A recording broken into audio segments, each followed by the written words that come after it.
میرا عمر اس وقت 70 سال ہے، تقریباً 65 سال سے یہاں پہ ہوں اور یہاں کا قدیم پرانا باشندہ ہوں۔ تقریباً 65 سال سے مجھے جو بھی مومنٹ، جو بھی حالات، جو بھی واقعات ہیں مجھے سب یاد ہے۔ تو یہ جو جگہ ہے جہاں پہ ہم ہیں، یہ ہمارا آبائی زمین ہے، آبائی وطن ہے، اور حمزہ کی آبادی یہاں سے شروع ہوئی ہے۔ اس وقت سے لے کر آج تک یہ پوائنٹ ہمارے ہی ہے۔ اور یہ جو درخت آپ دیکھ رہے ہیں، یہ درخت تقریباً حمزہ میں سب سے بڑا درخت ہے، اخروٹ کا درخت ہے۔ اس کی عمر کوئی اراؤنڈ اباؤٹ 200 سال کا لگ رہا ہے کہ ہمارا ایک دادا یہاں پہ درخت لگا رہا تھا۔ اس کا قصہ کہانی یوں ہے کہ کوئی فقیر یہاں پہ آیا یا کوئی پیر تھا، اس نے ہمارے دادے سے کہا جی کہ کل کا دن بڑا اہم دن ہے درخت کے لیے، جو ہے نا وہ اچھا جو ہے وہ 7 کا دن ہے۔ تو یہ درخت ہمارے دادے نے دوسرے دن لگایا تھا، اور یہ ابھی تک یہ درخت بالکل تازہ ہے، اور یہاں پہ اس طریقے سے یہ کوئی 200 سال کراس یہ درخت ابھی تک زندہ ہے۔ گاؤں گنیش دیوتا کے نام پہ 75 عیسوی میں سکے جاہری ہوئے تھے، اس حوالے سے گنیش نام رکھا تھا۔ تو اس جگہ کا جب پہلے دفعہ جب لوگ آ کے یہاں پہ آباد کاری کی، اس جگہ کا نام بلداسلام رکھ دیے تھے۔ یہ برشس کی زبان کا جو ہے ایک بامانی سینٹنس ہے۔ بل چشمے کو کہتے ہیں، داس بنجر جگہ کو کہتے ہیں۔ تو اس زمانے میں یہ بنجر جگہ تھا اور یہاں پہ چشمہ بھی تھا، تو چشمے سے یہ آبادی شروع کیے تھے۔ تو گنیش گاؤں سے پہلے یہ بلداس آباد ہوا تھا، اور جیسا آبادی بڑھ گئی تو لوگ اکٹھے رہنا شروع کیے، اور پھر اپنے تحفظ کے لیے قلعہ بند بھی ہونے لگے۔ تو اس طریقے سے یہ گنیش کا نام جو ہے بعد میں پڑ گیا تھا۔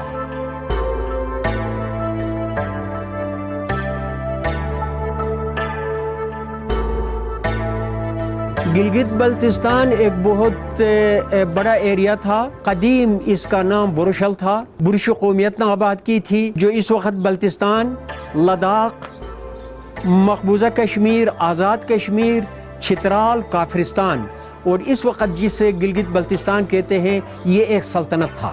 لاسا اصل چین سے کچھ لوگ ہجرت کر کے یا حملہ آور کی شکل میں لداخ کو انہوں نے لیے، پھر بلتستان اور پھر گلگت تک پہنچے۔ اور اسی طریقے سے آرینز کا ایک گروہ جسے شین گروہ کہتے ہیں، تو شین گروہ بھی حملہ آور ہو کے آ کے اس علاقے کو فتح کر گئے۔ تو اس طریقے سے یہاں گلگت بلتستان میں 3 سلطنتیں گزری ہیں۔ سب سے پہلے سلطنت کا نام برشل تھا، دوسرا دردستان تھا۔ درون کا حوالے سے ہندوستان نے یہ نام تجویز کی تھی، اور اس حوالے سے دردستان کہلاتے تھے، وہ سلطنت رہی۔ پھر مقامی ہم لوگ بلتستان کے لوگوں کو بلوچ، پلویو یا بلوئی کہتے ہیں۔ بلوئی علاقے کو کہتے ہیں، پلویو شنا لینگویج میں کہتے ہیں، بلوچ برشو لینگویج میں کہتے ہیں۔ تو یہ بھی حملہ آور آ کے اس علاقے تک وہ بھی فتح کر گئے ہیں، اور اس سلطنت کا نام بلورستان تھا۔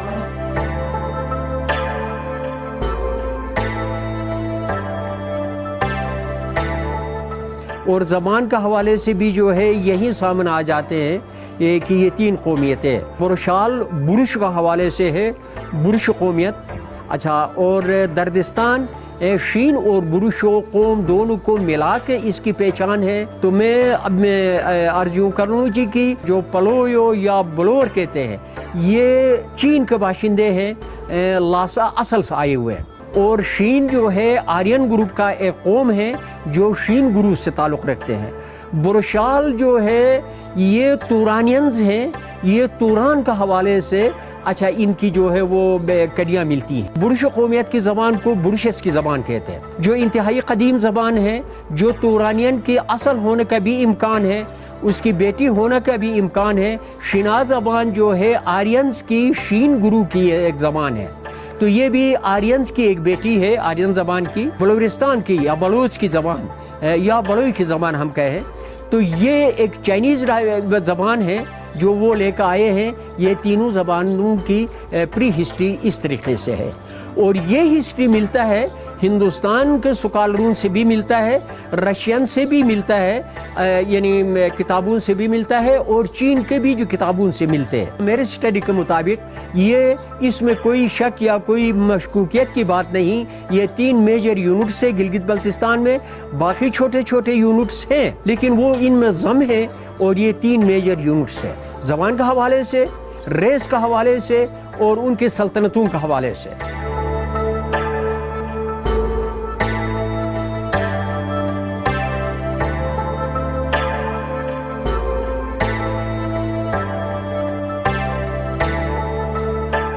زبانیں مر جاتی ہیں اور بنتی ہیں، اس طریقے سے ایک ڈومکی زبان ہے جو یہاں ہنز میں ہے، ایک چھوٹی سی گاؤں میں ابھی تک جو ہے وہ زبان چل رہی ہے لیکن ابھی وہ کمزور ہوتی جا رہی ہے۔ اسی طریقے سے جو ہے کلوچتن کہتے ہیں ہم، یہ سوات کے نزدیک کے ایریا میں رہتے ہیں، ان کی بھی ایک زبان ہے، وہ بھی ایک قدیم جو سونوالوں کی زبان کہلاتے ہیں، یہ بہت ہی قدیم زبان ہے۔ تو اس طریقے سے چھوٹی چھوٹی زبانیں ان کی بہنیں ہیں، لیکن جو میں نے عرض کیا یہ 3 زبانیں اس خطے کے میجر زبانیں ہیں۔ یہ بروشس کی زبان بروشل سلطنت کی صرف حصہ نہیں تھی بلکہ وہاں پہ زبان بھی بروشس کی زبان بولی جاتی تھی۔ لداخ کا بھی سب سے پہلے جو آبادکار ہے وہ بروشو ہے۔